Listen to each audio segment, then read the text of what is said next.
Welcome to MBA Pod TV. I'm your host, Dilany Fernando. Today, we're bringing you special coverage of Kaplan Test Prep and Admissions presentation of the do's and don'ts behind business school admissions, held at Road to Business School in New York City. The Road to Business School is the premier forum to meet and greet with admissions officers and get an edge in your application. In 2010, The Road brought over 20 top business schools to 7 cities for open networking sessions, admissions panels, and GMAT breakout sessions. Ben Barron is hosting the session and is a former Harvard Business School admissions officer. He'll offer unique insight into the MBA application.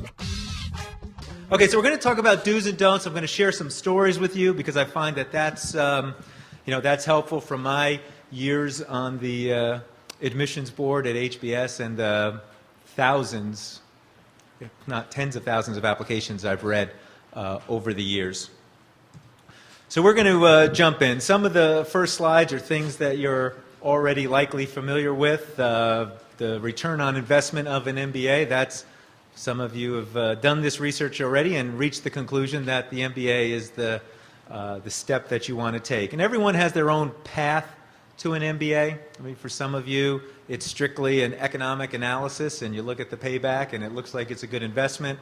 Others of you see it as a step to achieve your career goals. It's not necessarily a pure financial analysis. It's more, will getting an MBA allow me to do the things I hope to do in my life and in my career? However you look at it, and certainly from my own, I've taken a fairly non-traditional path in my career, both before business school and afterward, but I certainly can say it's one of the best, most fruitful decisions that I made was to pursue the degree, and not a day goes by that I'm not glad that I did. So as you start the admissions process, obviously you need to know who you're competing with, because that's going to set things up for you. So if we take a look at some of the key objective criteria, obviously you've got your GMAT. Some of you may have attended Dennis's session a little bit earlier to get some insight into the exam. Certainly all of us here hope you choose Kaplan to prepare for the exam. What's really critical is that you take the exam seriously, that you prepare for it. Even those of you who see yourself as good test takers on your own, the stakes of the exam are high enough that you need to do everything you can to get the highest score that you possibly can. But let's take a look at what the overall profile here is. So if we take a look at GMAT score, about a 550 is the 50th percentile. That is most likely not going to make you competitive at the top tier programs. Most of the top schools, on average, have scores at or in excess of 700. That doesn't mean you need a 700 to get in, but it does mean if your score is well below the average, then you need to have compensating strengths in other areas of your application. I've talked to a couple folks today who are kind of looking to go right to business school from college, and that is an unusual path, particularly at the top programs. It's not impossible. You see roughly 1 in 7 students has less than a year of full-time experience, but the sweet spot really is in that 3 to 5 year range.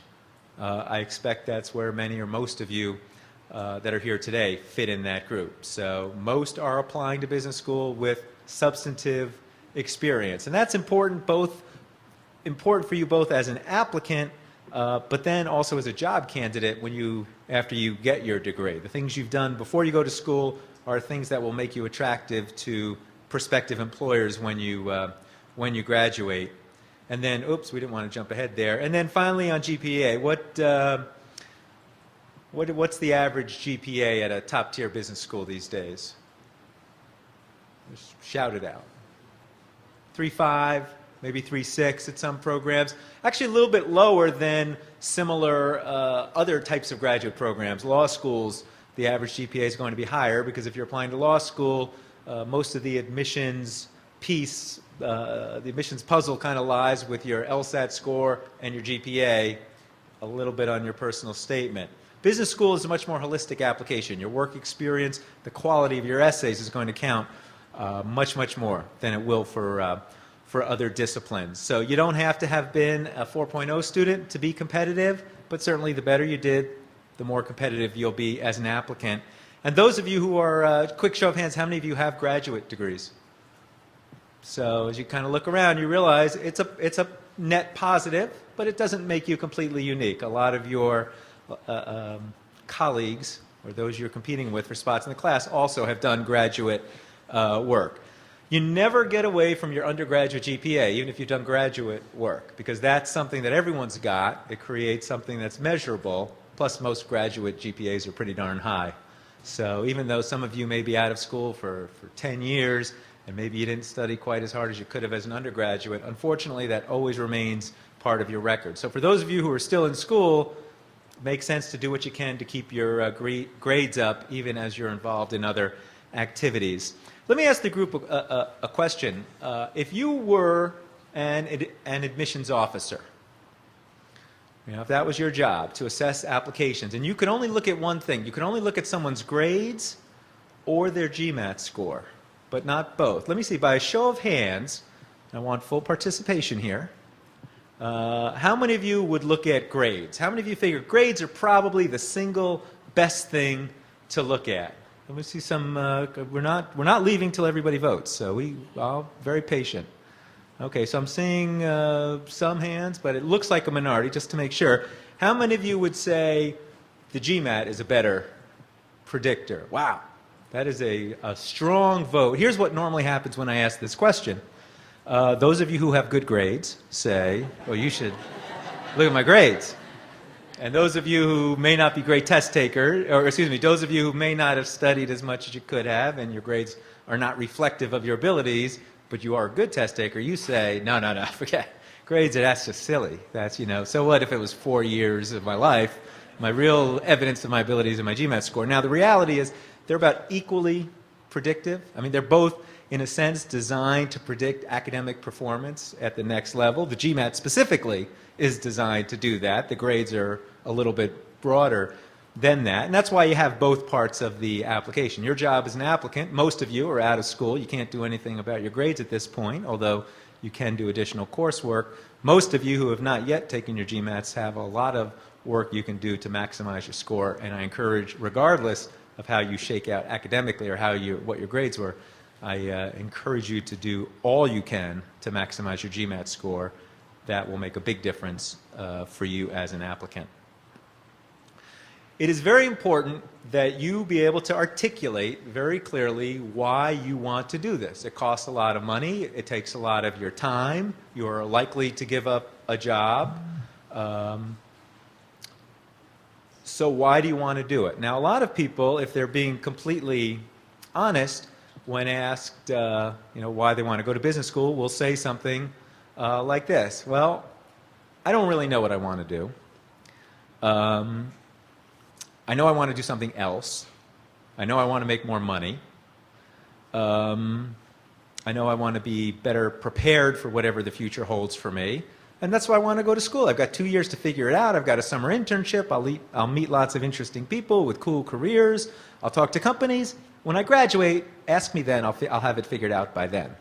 That is truthful for a lot of you, but it is not good enough in today's world to make you competitive, and if you are seeking top-tier programs. You need to have thought through, because those you're competing with have thought through why they want to do this, why they want to make a six-figure investment in an MBA. So you need to do this, and I imagine some of you here have done it, some are in the process of doing it, and some of you will be doing it. So you need to be able to make a case to me as an admissions officer, or the folks who are downstairs now, as to why you want an MBA, why you want to go to a particular school, why that program is right for you, and why now is the right time for you to do it. You'll need to be able to articulate it in your application, where you may have 4 essays or 5 or 6, and you'll have a couple thousand words probably to be able to spell it out. But the process starts with being able to make a tight elevator pitch of why you want to do this. And I encourage you, those of you who have not already done it, I encourage you to start thinking about, if you had 30 seconds, if your entire application process was an elevator ride with an admissions officer, could you make a strong case for yourself as to why you wanted the degree, why you wanted to go to their school, why you wanted to do it now. It's not good enough just to be qualified, to have a high enough GMAT score, to have good enough grades, to have the requisite experience, because look around you. This is one room in one city in the country of very smart, talented people, and I don't want to get you all competing against each other, but you are competing with each other in lots of cases. Many of you will be applying to the same programs, and there will be far more qualified applicants than there are spots at the top tier programs. You know, at Harvard Business School, every year there'll be 8,000 or so applicants for the 900 spots in the class, and of those 8,000 applicants, 6,000 are pretty darn good. There might be a couple thousand that are objectively weaker and can be weeded out fairly quickly in the process, but there are still several thousand who are competitive. And if I just pick people at random, you might not be able to tell the difference if you showed up at class. That's how good a pool of people apply to the top tier programs can be. So just having qualifications is not going to be enough. In fact, that's a mistake some very highly qualified applicants will make. They'll think just by virtue of their good grades and high GMAT score and good experience, they can just take it easy on the essays and the interview and the rest of the process, and they don't necessarily make it. The application process is far too challenging to just coast through it.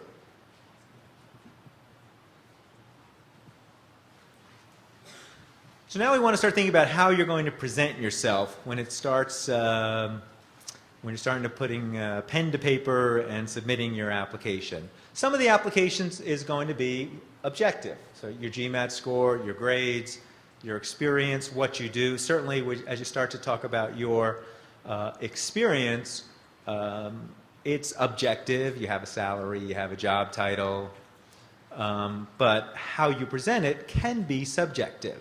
And as we as admissions officers, as we evaluate you, we're not just looking at your job title. We're not just looking at how much you earn. We're also looking at what your specific responsibilities are and what your successes are in whatever role you have. Now, how many of you here, just again, show of hands, how many of you would say you have a fairly traditional work experience? Your job's pretty traditional. Oh, surely more than 5 people have traditional work experience here. So how many of you would say you have non-traditional? You really have unusual experience. And evidently about 50% of you do not have jobs based on, which I don't think is right, but you have chosen not to participate in my informal poll, but that's okay. Which do you suppose is better, traditional experience or non-traditional experience? It's a terrible question, and I'm sorry I asked, because neither is better, but they are different, and they do present different challenges for you as an applicant, and you need to understand there's no one-size-fits-all when you're applying to business school. So let's talk about the pros and cons of both. If you are a traditional applicant, well, the good news is we know the company you're working for, likely. We know the industry. You probably have pretty good credentials to have gotten this traditional job, whether it's in banking or consulting or marketing or engineering or other types of finance jobs. There's a whole range of jobs which could be considered traditional. It's probably a good company, it's probably a good job, probably have a lot of responsibility, can show a good track record. All of that is terrific. What's the downside? If there is a downside, what's the downside to having traditional experience when applying to business school? Yeah, it's a little bit harder to stand out, to distinguish yourself, because you've got a lot of people who, on the surface anyway, look a lot like you. They're doing similar jobs with similarly impressive credentials. So your challenge as a traditional applicant is, how do you stand out? How do you distinguish yourself? For those of you who have non-traditional experience, the good news is you stand out. And admissions officers, right away, we love you. We want to love you, and we will love you at the start because you do something unusual. Because when we're filling our class, and we know that each class, first-year class, we're going to have 60, 70 students in a class, maybe even more, discussing a marketing case or a finance case. We want diversity in the classroom. We want diversity of experience, diversity of opinion, diversity of background.